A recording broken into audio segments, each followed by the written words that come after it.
we forget about if AI doesn't have a place to be housed, who's going to be building these houses for AI? Yeah. And these data centers and all these different things. Aha. Aha. Somebody's been reading the annual reports.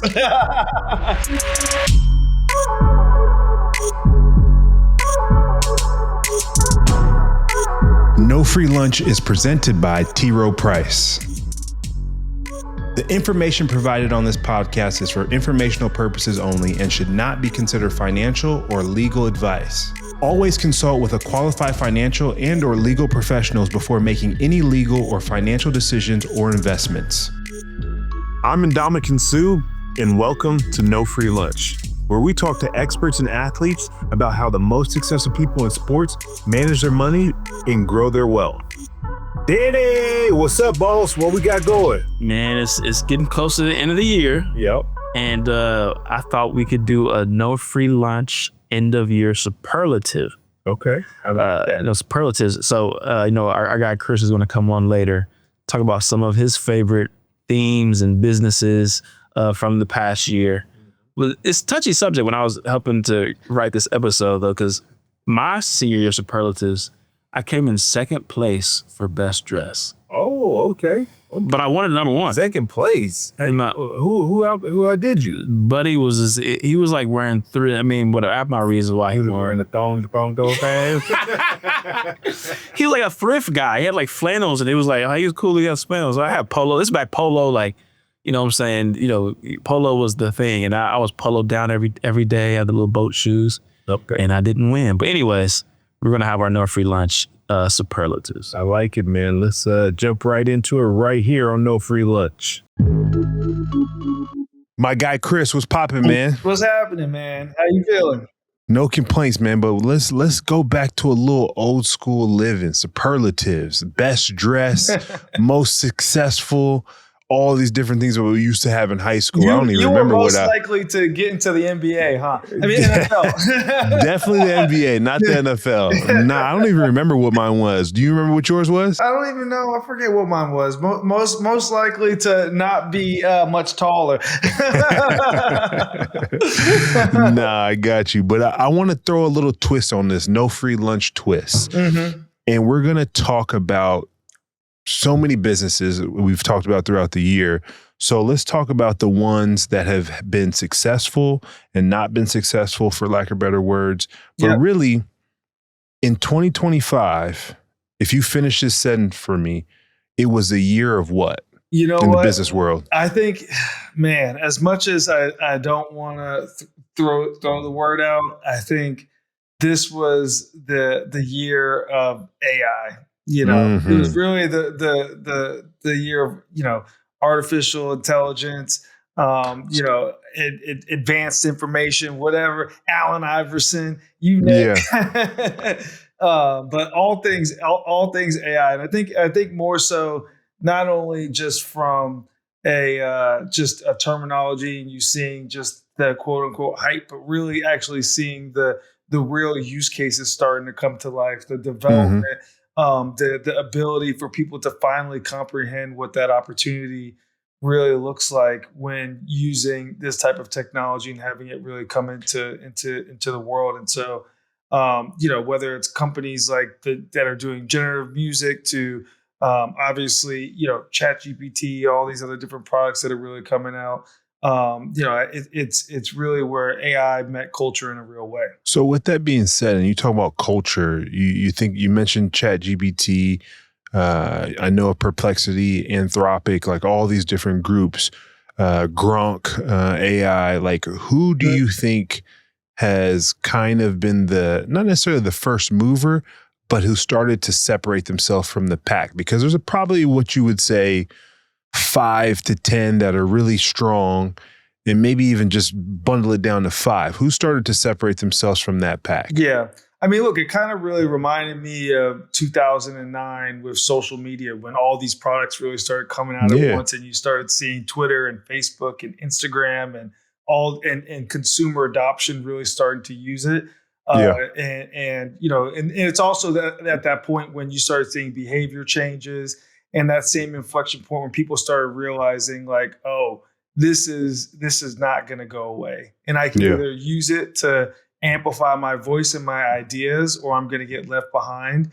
And I think right now, like just from having a very easy chatbot, I mean, from what ChatGPT did, which was just kind of make the consumerization and allow just an easy text prompt to really kind of create that first version, is really what I think kind of gives it the MVP.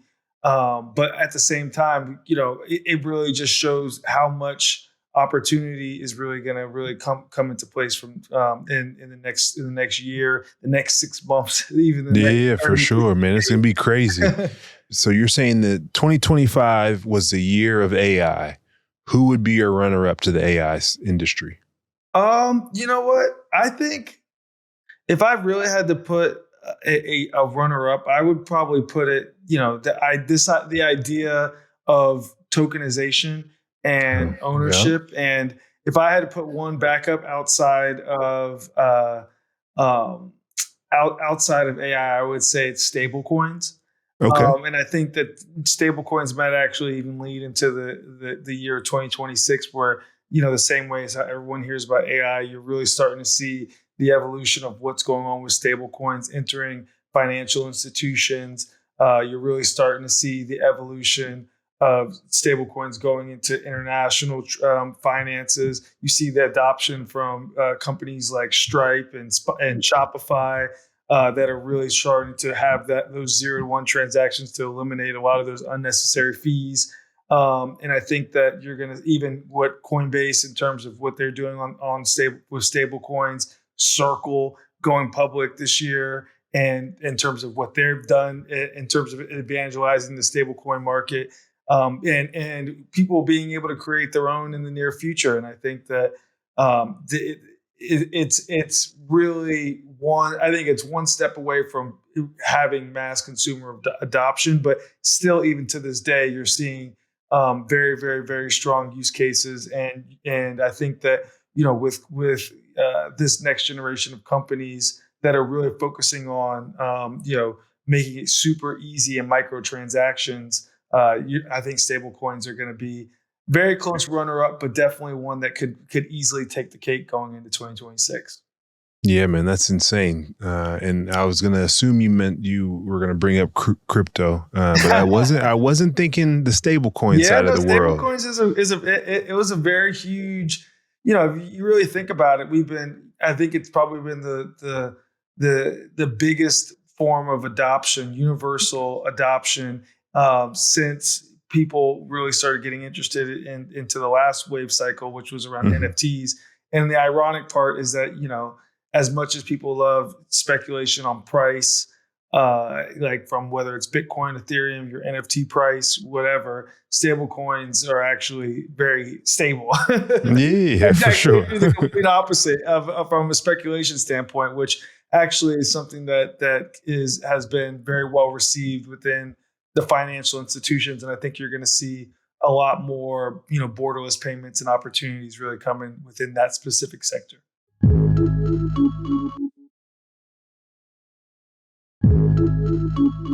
Let's jump into this no free lunch superlatives. Yep. And the number one. Drop the sound effects like yeah. Boom, boom, boom. Eat. All right. Most innovative and why? This is probably a company that some of you guys have heard about, but maybe not have necessarily know the name specifically.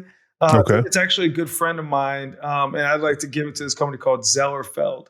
And so they are basically reinventing what it means to design and produce sneakers. And so they've done 3D printed sneakers. If you go on StockX, I mean, literally, they are some of the highest priced secondary shoes. They've done a Air Max 1000 that just came out. They just had an Air Max 95 that just released at ComplexCon. They just did a partnership with Timberland to do the first 3D printed Timberland. Hey, I think Tim's is coming back. Hey, I think Tim's is coming back in the marathon in the Tim's. I was like, hey, wow, the New York Marathon. That was funny. But it's cool because like his goal is really just from a no waste product, fully digitally and customized. It's like Tesla meets fashion. And, and the fact that artists or brands like Nike are already collaborating with them, I think it shows how fast this model is scaling. And these guys are really going 100 miles an hour. And I love all the work that they've been doing. Okay. I like that. Fashion meets Tesla. That's pretty dope. Absolutely. Let's move on to the next one. Most likely to succeed and why? Since this is no free lunch, I think, I'd say the thing that the trend that's most likely to succeed is just the athlete to enterprise trend. I think more and more people are structuring deals to where they have real equity and not just endorsement checks. And I think that you're seeing the athlete go from the face of the brand to co-owner of the brand. And I think that that's really the new blueprint for wealth creation. And I'm excited to see just more and more people just really take that mindset and take it to the next level. I like it, man. That's some good spots right there for those. Who do you think would be most likely for you to write a blank check to? A blank check. Yeah. Well, let's stop right there. I'm not writing a blank check to nobody. That's not going to happen. Now, if I got Danny Sellers money, we can do that. I know. But overall, go ahead, Danny. Man. AI, I've kind of already been in that space, but I'm going to flip it on its head. Because AI is so sought after and hard to get into. We was talking about this the other day about fighting to get into these bidding wars and all these different things to get into these companies. Exactly. I'm going to flip the script and I'm going to put a sizable focus and check into the workforce. And when I talk about workforce, I'm talking about the construction industry. Yeah, 100%. I think that industry is going to be on fire. Yep. And will remain on fire. And it's dim right now because interest rates, there's not a lot of development going on. But we love all these new shiny buildings. We forget about if AI doesn't have a place to be housed, who's going to be building these houses for AI? Yep. And these data centers and all these different things. Somebody's been reading the annual reports. So exactly. Construction is where I would put my money. And again, this is why, one of the reasons why I want to go get my GC license. Yep. So I think that is probably a perfect way to write a blank check. And I'm going to borrow some of Danny's money so I can join you in that contest. No doubt. That's very true, though. This is 1,000% true. I think that you're even from electricians to construction, all the things. It's crazy how, growing up, people, they would tell you not to go into these industries, plumbing, all these things. And now these are really where, $1 million businesses are. The trades industries are huge, not only because they're needed, but again, you talk about the workforce that's leaving it is so dated, then let alone the people that are owning them. I mean, who would not want to have EBITDA of $500,000 to $1 million on an annual basis, but there's no succession plan for these men and women who are owning these companies at this day and age. There was a company that just came across my plate the other day that this owner doesn't have a succession plan, and his partner doesn't even have an opportunity to have the funds and the opportunity to buy it from them unless he structured a certain special way for him. He wants to get cashed out and move on. Yep. Like he's 50, 60, 70 years old. So that's how I'm thinking about it. And then also setting up other people that I like to work alongside in that particular space. Well, no, that's exciting. I think that's definitely the right way to think about it. And I think that there's going to be way more opportunity and expansion in terms of just where the potential can lie there. So that's spot on. Double checks. Yeah, for sure. Chris, one of our last superlatives, best brand or branding and why? If I had to pick the best brand, I'd have to go I'm biased, but I have to go with Lyons wine. No. Yeah. Okay. That's a good brand. Yeah, That's a good brand. That's a good brand. No, obviously that's a quick little product promo right there. Yeah. But no, honestly, it sounds crazy. But I think that like I have to really give it to OpenAI this year. Okay. I think that it quietly became one of the strongest consumer brands in tech, and not just because of the ads or because which are amazing. I think they really show a level of human, just like human into the actual product. It's something they've done a really great job on that, but mainly because of the utility. Mhm. And the best brands always make you feel like you're part of the future, and I feel like they've really done a good job of allowing that brand to, it's kind of like when you say Uber Mhm. or Google and chat and OpenAI, like people know exactly what that is. I think that they really did a really good job on that. So what about you? No. What do you think? Well, if you had to put one in the mix. I mean, I'm gonna go in the sports world, Okay. and I'm going to say Nike. I'm very biased. Mm-hmm. I mean, I was thinking Nike. Nike definitely came as a nice. one. Mm-hmm. They've been, excuse my language, they've been pooping on us for a long time. Really since we came out the pandemic, there's been a lot of haters. Yep. But if you go back and look at something that was very interesting, Mm-hmm. and I just saw this the other day on social, but the two commercials that they did for the back-to-back champs of the Dodgers. Mm-hmm. Just go back and watch that. The one with Kendrick too? Yeah. They was saucy with them. That was nice. I like it. And my dog is at the helm of Nike. So he's coming out ready to flex and get on people. Let's so go. I have to give Nike on the branding side and brand side. We making a comeback. I like that. I 1,000%. And I think the unapologeticness that they started to put back into the DNA really just shows the competitive nature of what they've done. And even on the shoes, like what they've done, the running shoes that they've been able to create and the branding and the comfortability and the technology that they've been introducing, I think it's been really exciting to kind of see them kind of come back. You know why? They bringing back the old heads, man. Gotta bring back the old heads and get the young ones taught up by the old heads so they can just spin it out and be ready to go, like with the new age. So no, I love it, man. Also, one of the things I think that when you said when they brought in the old heads to start running the show, I think that one of the things that they focused on was actually sport. And like sport and competition and going back to the basics and not going into all the other type of categories, but really like how do we actually impact the athlete and think about the athlete? And I think that's their core.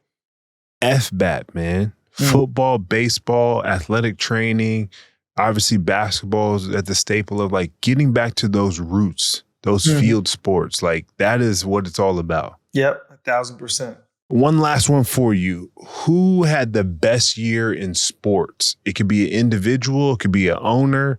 Like who across the board, in your opinion, has had the best year in sports to date? If I had to pick one category or one group, I would say women's sports has had the best year. For sure. Caitlin Clark, Angel Reese, the NWSL valuations skyrocketing. I mean, you can really feel that momentum. And I got a story for you on that one, man. Well, that's why we got two mics on.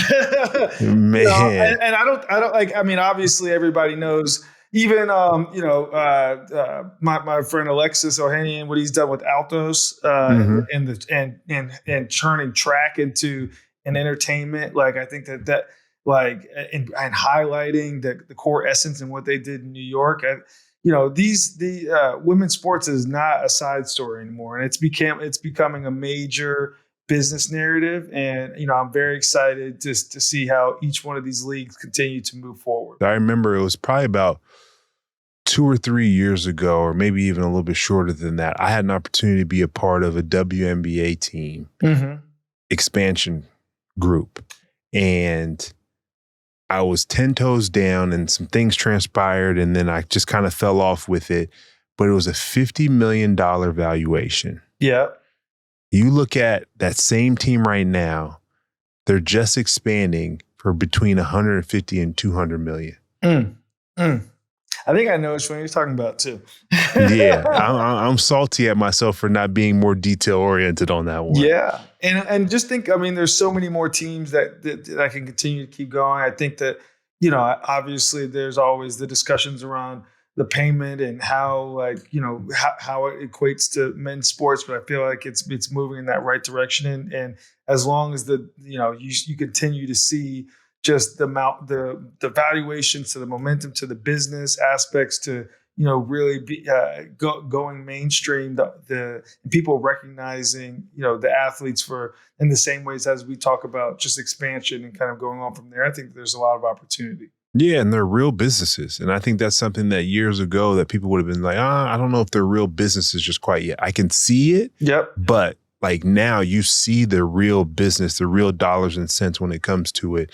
And I think that's a big turning point. So 100%. Kudos to women's sports and continuing to grow. And I look forward to being a part of it. Hey, man, don't miss out again. Yeah, not at all, man. That's kind of what we talked about in the last talk. Yeah. It's all full circle. For sure, man. Well, I appreciate you, man. It's always a pleasure to catch up, and we'll see you in the new year. Absolutely. It's a pleasure. You know, we got many more topics and much more information. We might need to pull up a holiday edition if some things get spicy up until then. It's time for the Confidently Curious question, where we ask questions that are one step ahead. Sponsored by T. Rowe Price, where they believe that asking better questions can lead to better outcomes. So my Confidently Curious question of the day is, what is the total employee contribution limit to all 401k and 403b plans for those under the age of 50 in 2026? A, $22,000, B, $24,500, or C, $30,000? The answer is B, $24,500. And if you're above 50 years old, your 401k employee contribution limit will be $32,500 in 2026. That's our Confidently Curious question for the week. Thanks to our sponsor, T. Rowe Price, for modeling the power of better questions. T. Rowe Price proudly sponsors No Free Lunch.